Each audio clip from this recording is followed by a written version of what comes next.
Banny Hong sighed as he sat at his Burmese restaurant on a recent weekday, recounting the violence that has swept through his homeland since a military coup nearly 3 months ago.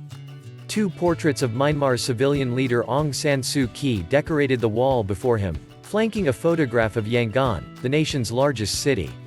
"It's a dangerous time there," he said as two masked employees cleaned tables and swept the floors before his Stanton eatery, Irrawaddy Taste of Burma, opened for the day.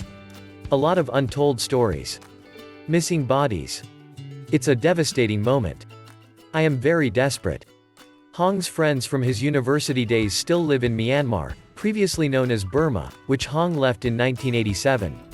He worries for their safety and believes that only the United States can help bring an end to the violence that so far has resulted in an estimated 750 civilian deaths, widespread arrests and mass street protests amid a brutal military crackdown in the Southeast Asian country.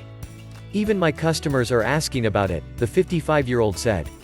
Members of California's Burmese diaspora have protested across the state since Myanmar's military regime seized control of the government on February 1, detaining Suu Kyi and other civilian leaders and claiming without evidence that recent elections, which the party of Suu Kyi won in a landslide, were riddled with fraud.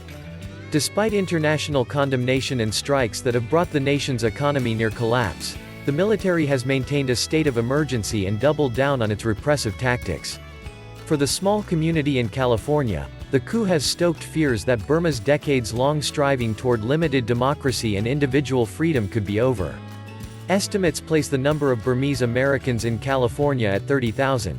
The majority of expats live in large metropolitan areas such as Minneapolis-St. Paul, Indianapolis, New York, Dallas, Los Angeles and San Francisco. Between the 2002 and 2019 fiscal years, most refugees who migrated to the U.S. came from Burma, about 177,700, according to the Pew Research Center. In all, roughly 189,000 people of Burmese descent live in the U.S., the Pew data show. The first large wave of immigration to the United States began in the 1960s, when military rule was first established.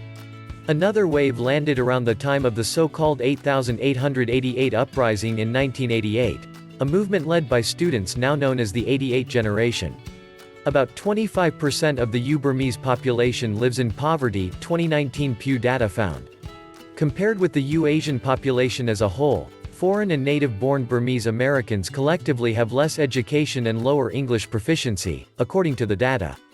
Many in enclaves in Orange County, San Francisco and the San Gabriel Valley, like Hong, hold ties to Myanmar through family and friends who never left, some of whom are at risk or in hiding. For members of the diaspora, the goal of the dozens of protests they've held is to push for U.S.